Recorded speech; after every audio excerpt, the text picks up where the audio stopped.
अर्पिता का मूड मौसम बराबर। अर्पिता अब अपने कहे पर पछता रही थी। उसके सामने खड़ा इंसान भले ही शांत दिखाई दे रहा था, पर उसके अंदर मानो ज्वालामुखी फूट रहा हो। संजय की आवाज अब अर्पिता को डरा रही थी। जो हाथ तब तक उसकी कमर पर था, अब वो उन दोनों की हाइट में डिफरेंस होने की वजह से उसके गले के पास आ चुका था। ऐसा लग रहा था मानो अब वो कुछ देर में उसका गला दबा देगा। मैं अर्पिता ने सच में ये नहीं सोचा था कि संजय वहां आ जाएगा।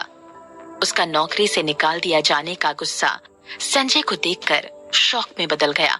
जब वो अपने ख्यालों से बाहर आई, तब उसे लगा कि उसे संजय से माफी की मांग करनी चाहिए, लेकिन संजय की आंखों में वो गुस्सा देखकर उसके मुंह से कोई शब्द बाहर नहीं निकला।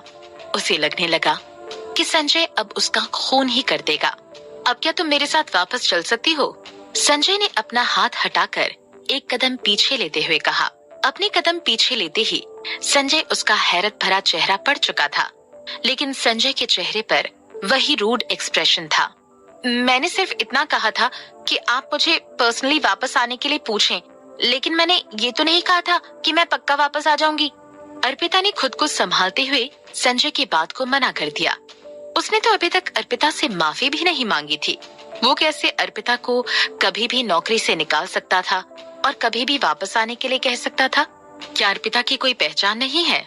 संजय की गहरी आंखें चमक उठी। उसके आसपास का माहौल काफी रहस्यमय हो गया जब उसने कहा।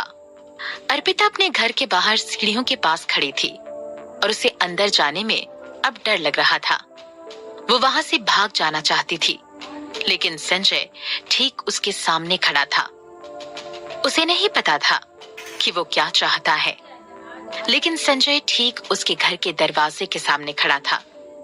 भले ही वो वहां से भागना चाहती थी, लेकिन वो भागकर जाती कहां? अर्पिता ने गहरी सांस लेते हुए खुद की हार मान ली। बॉस, मित्तल हाउस से फोन है। लिटिल प्रिंसेस की तबीयत बहुत ज्यादा बिगड़ चुकी है और वो आपको तुरंत वापस बुला रहे हैं। नौकर अचानक से आया और उसने संजय को ये बात बताई।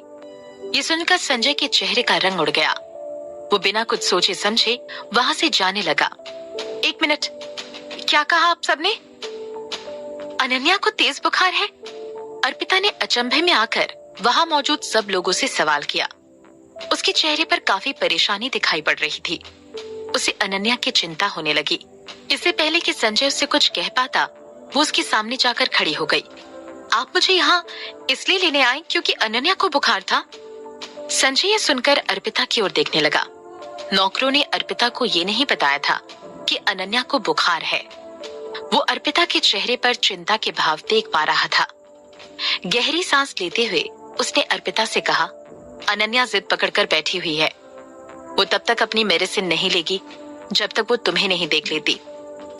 अर्पिता ये सुनकर शॉक हो गई थी। उसके सामने अनन्या का उसका उसे गले लगा लेना और उसे गाल पर किस करना, उसका प्यारा चेहरा और उसके चबी चीक्स याद आने लगे। उसे याद आया कि वो कितना रोई थी जब संजय ने अर्पिता को नौकरी से निकाल दिया था। अब उसकी वजह से अनन्या अपनी मेडिसिन भी नहीं ले रही थी, तब जब वो इतनी बीमार थी। आप लोगों ने मुझे ये पहले क्यों नहीं बताया? अर्पिता ने गुस्से में कहते हुए अपने घर को लॉक किया और उन सब के आगे चलने लगी। बॉस, ये इतनी आसानी से हमारे साथ चलने के लिए तैयार हो गई? अर्पिता को बाहर जाता हुआ देख नौकर ने हैरत में आकर संजय से पूछा। कुछ देर पहले जो इंसान उनके साथ जाने के लिए तैयार नहीं था, वो इतनी आसानी से मान गई? ये तो मौसम का हाल बताने से भी मुश्किल था। संजय नौकर की बात सुनकर सोच में पड़ गया। वो अनन्या का नाम लेते ही मान गई। उसकी आंखें झूठ नहीं बोल रही थी। उसकी अनन्या के लिए चिंता जायज थी। Go back. संजय ये कहते हुए अपने हाथों की ओर देखने लगा, जो कुछ देर पहले अर्पिता को पकड़े हुए था। उसने खुद को संभाला और वो नीचे जाने लगा। जैसे ही अर्पिता मित्तल हाउस पहुंची, उसने कार का दरवाजा जोर से खोलते हुए उन सब लोगों से आगे जाने लगी। वहां खड़े बॉडीगार्ड ने उसे रोकना चाहा, पर उसके पीछे खड़े संजय को देखकर उन लोगों ने उसके लिए रास्ता बना दिया। वहां मौजूद सब लोगों के लिए ये अचरज से कम नहीं था। जैसे ही अर्पिता ऊपर पहुंची, उसने रूम के बाहर साक्षी को देखा। साक्षी ने कभी नहीं सोचा था कि जिस इंसान को मित्तल हाउस से निकालने के लिए उसने इतनी बड़ी मुसीबत सिर ली थी और जो इतनी मुश्किल से बाहर निकाली गई थी, वो एक रात में ही वापस बुला ली जाएगी, और वो भी संजय मित्तल जब उसे वापस लेने गए हों। अर्पिता, इतनी जल्दी खुश मत होना। अर्पिता पहले ही अनन्या को लेकर काफी परेशान थी, इसलिए वो साक्षी के मुंह नहीं लगना चाहती थी। लेकिन साक्षी की ये बात सुनकर अर्पिता के कदम बीच में रुक गए। वो साक्षी की ओर हैरत भरी नजरों से देखने लगी। साक्षी, जरा सोचो, अगर मैं मिस्टर संजय से ये कहूँ कि अनन्या का ध्यान रखने से पहले उन्हें तुम्हें इस घर से बाहर निकालना होगा, तब जाकर ही मैं अनन्या का ख्याल रखूंगी, तो क्या होगा? तुम्हारी हिम्मत कैसे हुई? साक्षी का चेहरा फीका पड़ गया और वो पैनिक में आकर अर्पिता से कहने लगी। अनन्या को बहुत तेज बुखार था और वो चाहती थी कि सिर्फ अर्पिता ही उसका ख्याल रखे। क्या पता अगर उसने सच में। मैं तुम्हें सलाह दूंगी कि तुम जो कर रही हो वो बंद करो, नहीं तो मैं इस बात का पूरा ख्याल रखूंगी कि तुम मित्तल हाउस मुझसे भी पहले छोड़ दो। अर्पिता साक्षी को ये चेतावनी देते हुए सीधा रूम के अंदर चली गई। वो रूम काफी शांत था। वहां सिर्फ अनन्या के किनारे एक डॉक्टर बैठा हुआ था। अनन्या को मेडिसिन ना लेता हुआ देखकर वो काफी परेशान दिखाई दे रहा था। तुम कौन हो? अर्पिता। जैसे ही डॉक्टर ने अपनी बात पूरी की, वैसे ही रूम में संजय भी आ गया। उसने डॉक्टर को अपना हाथ दिखाते हुए अर्पिता का साथ देने के लिए कहा। बिना एक पल की देरी किए अर्पिता सीधा डॉक्टर के बगल में चली गई। इससे पहले कि वो अनन्या के पास जाती है और उसका बुखार चेक करती, उसने देखा कि अनन्या नींद में कुछ बोल रही थी। वो जैसे ही अनन्या की बात सुनने के लिए आगे झुकी, उसे समझ आया कि अनन्या उसे पुकार रही है। प्यारी दीदी। अर्पिता अनन्या की आवाज सुनकर दंग रह गई थी।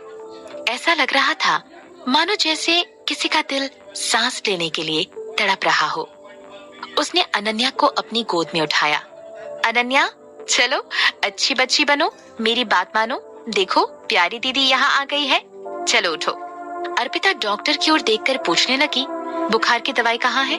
डॉक्टर ने जल्दी उसके हाथों में अनन्या की दवाइयाँ दे दी। अनन्या का चेहरा तेज बुखार से लाल पड़ चुका था। उदास अनन्या जैसे ही नींद से उठी, वो अपने छोटे छोटे हाथों से अपनी आंखें घिसने लगी। अगले ही पल वो अपनी छोटी आंखों से उसके सामने बैठे इंसान को देखने लगी। वो अनन्या की ओर देखे जा रही थी। उसे अभी भी लग रहा था कि वो कोई सपना देख रही है और उसके सामने बैठा इंसान कोई और है। अनन्या, मैं प्यारी दीदी हूँ, मैं यहाँ तुमसे मिलने आई हूँ। अर्पिता की आवाज सुनने पर अनन्या को आखिर विश्वास हुआ कि वो उसकी प्यारी दीदी ही है। वो खुश होकर अर्पिता को गले लगाने लगी और उसे गाल पर किस करने लगी, और उसने अचानक से रोना शुरू कर दिया। उसने अर्पिता को जोरों से गले लगा रखा था। उसे डर लग रहा था कि अर्पिता कहीं वापस ना चली जाए। वहां मौजूद सारे लोग अर्पिता और अनन्या को देखकर दंग रह रहे थे। प्यारी दीदी मत जाओ। हाँ बाबा, मैं कहीं नहीं जा रही हूँ। चलो, अभी तुम्हें बुखार है, तुम पहले ये दवाई खाओ।